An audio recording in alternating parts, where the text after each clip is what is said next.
Constitution of India, Part 8, the Union Territories, Article 239 to 241. Article 239, Administration of Union Territories. Save as otherwise provided by Parliament by law, every Union Territory shall be administered by the President, acting to such extent as he thinks fit, through an administrator to be appointed by him in such designation as he may specify. Notwithstanding anything contained in Part 6, the President may appoint the Governor of a state as the administrator of an adjoining Union Territory, and where a Governor is so appointed, he shall exercise his functions as such administrator independently of his Council of Ministers. Article 239A, Creation of local legislatures or Council of Ministers or both for certain Union Territories. Parliament may by law create for the Union Territory of Puducherry a body, whether elected or partly nominated and partly elected, to function as a legislature for the Union Territory, or a Council of Ministers, or both with such constitution, powers and functions in each case as may be specified in the law. Any such law as is referred to in Clause 1 shall not be deemed to be an amendment of this Constitution for the purpose of Article 368, notwithstanding that it contains any provision which amends or has the effect of amending this Constitution. Article 239AA, Special Provision with respect to Delhi. As from the date of commencement of the Constitution, 69th Amendment Act 1991, the Union Territory of Delhi shall be called the National Capital Territory of Delhi, hereinafter in this part referred to as the National Capital Territory, and the administrator thereof appointed under Article 239 shall be designated as the Lieutenant Governor. There shall be a legislative assembly for the National Capital Territory, and the seats in such assembly shall be filled by members chosen by direct election from the territorial constituencies in the National Capital Territory. The total number of seats in the Legislative Assembly, the number of seats reserved for scheduled caste, the division of the National Capital Territory into territorial constituencies, including the basis for such division, and all other matters relating to the functioning of the Legislative Assembly shall be regulated by law made by Parliament. The provisions of Article 324 to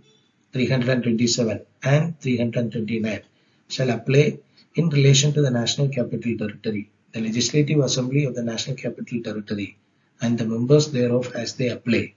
in relation to a state, the Legislative Assembly of a state, and the members thereof respectively, and any reference in Article 326 and 329 to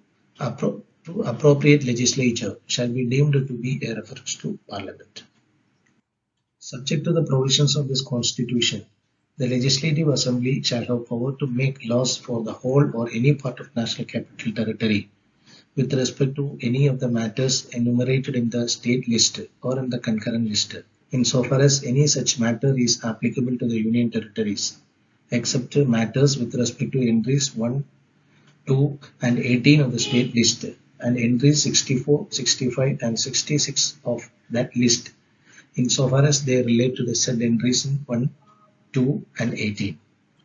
Nothing in subclause A shall derogate from the powers of Parliament under this Constitution to make laws with respect to any matter for a Union Territory or any part thereof. If any provision of a law made by the Legislative Assembly with respect to any matter is repugnant to any provision of a law made by Parliament with respect to that matter, whether passed before or after the law made by the Legislative Assembly, or of an early law, other than a law made by the Legislative Assembly, then in either case the law made by the Parliament, or as the case may be such earlier law, shall prevail, and the law made by the Legislative Assembly shall to the extent of the repugnancy be void. Provided that if any such law made by the Legislative Assembly has been reserved for the consideration of the President and has received his assent, such law shall prevail in the National Capital Territory. Provided further that nothing in this subclause shall prevent Parliament from enacting at any time any law with respect to the same matter, including a law adding to, amending, varying, or repealing the law so made by the Legislative Assembly. There shall be a council of ministers consisting of not more than 10% of the total number of members in the Legislative Assembly, with the Chief Minister at the head, to aid and advise the Lieutenant Governor in the exercise of his function in relation to matters with respect to which the Legislative Assembly has power to make laws, except insofar as he is, by or under any law, required to act in his discretion. Provided that, in the case of differences of opinion between the Lieutenant Governor and his ministers on any matter, the Lieutenant Governor shall refer it to the President for decision and act according to the decision given thereon by the President. And pending such decision, it shall be competent for the Lieutenant Governor in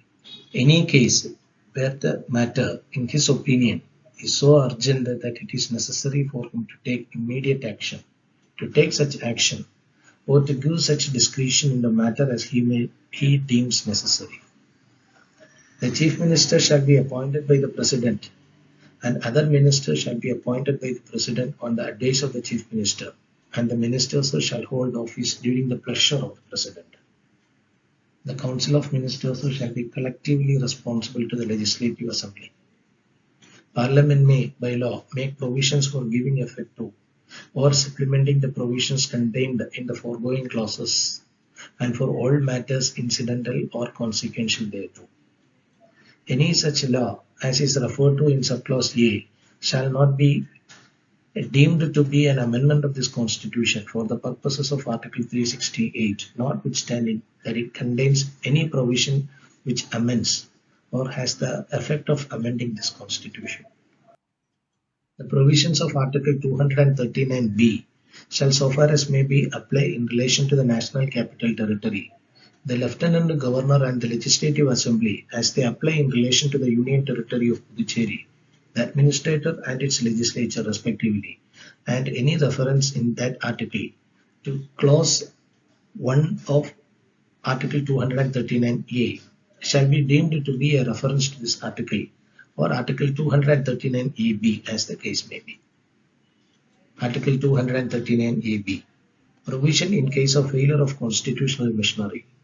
If the President, on receipt of a report from the Lieutenant Governor or otherwise is satisfied that a situation has arisen in which the administration of the National Capital Territory cannot be carried on in accordance with the provisions of Article 239aa or of any law made in pursuance of that article, or that of the proper administration of the National Capital Territory, it is necessary or expedient so to do, the President may by order suspend the operation of any provision of Article 239aa or of all or any of the provisions of any law made in pursuance of that article for such period and subject to such conditions as may be specified in such law, and make such incidental and consequential provisions as may appear to him to be necessary or expedient for administering the National Capital Territory in accordance with the provisions of Article 239 and Article 239aa. Article 239b. Power of Legislature to promulgate ordinances during recess of a legislature. If at any time, except when the legislature of the Union Territory of Puducherry is in session, the administrator thereof is satisfied that the circumstances exist which render it necessary for him to take immediate action, he may promulgate such ordinances as the circumstances appear to him to require, provided that no such ordinance shall be promulgated by the administrator except after obtaining instructions from the President in that behalf. Provided further that whenever the said legislature is dissolved or its functioning remains suspended on account of any action taken under any such law as is referred to in Clause 1 of Article 239a, the administrator shall not promulgate any ordinance during the period of such dissolution or suspension. An ordinance promulgated under this article in pursuance of the instructions from the President shall be deemed to be an act of the legislature of the Union Territory, which has been duly enacted after complying with the provisions in that behalf contained in any such law as is referred to in Clause 1 of Article 239a, But every such ordinance shall be laid before the legislature of the Union Territory and shall cease to operate at the expiration of 6 weeks from the reassembly of the legislature, or if before the expiration of that period a resolution disapproving it is passed by the legislature upon the passing of the resolution, and may be withdrawn at any time by the administrator after obtaining instructions from the President in that behalf. If and so far as an ordinance under this article makes any provision which would not be valid if enacted in an act of the legislature of the Union Territory, made after complying with the provisions in that behalf contained in any such law as is referred to in clause 1 of Article 239A, it shall be void. Article 240. Power of President to make regulations for certain Union territories. The President may make regulations for the peace, progress and good government of the Union Territory of the Andaman and Nicobar Islands, Lakshadweep, Dadra and Nagar Haveli and Daman and Diu, Puducherry, provided that when any body is created under Article 239A to function as a legislature for the Union Territory of Puducherry, the President shall not make any regulation for the peace, progress and good government of that Union Territory with effect from the date appointed for the first meeting of the legislature. Provided further that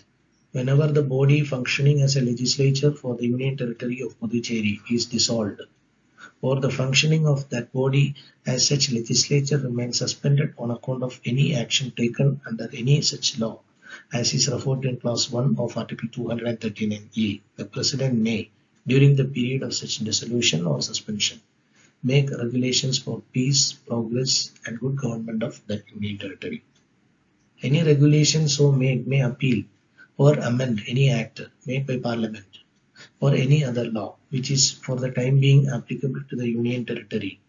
and when promulgated by the President shall have the same force and effect as an act of Parliament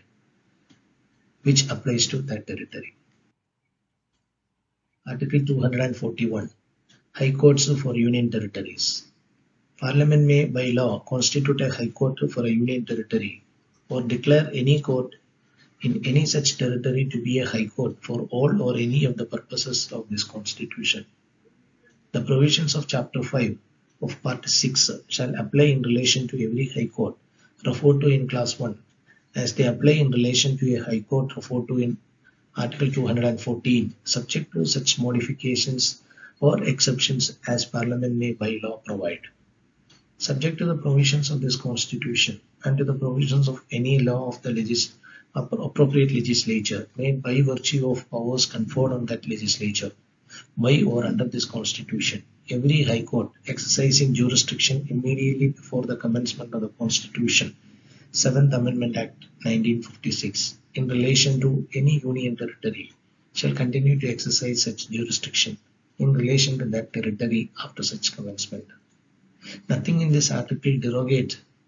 from the power of Parliament to extend or exclude the jurisdiction of a High Court for a state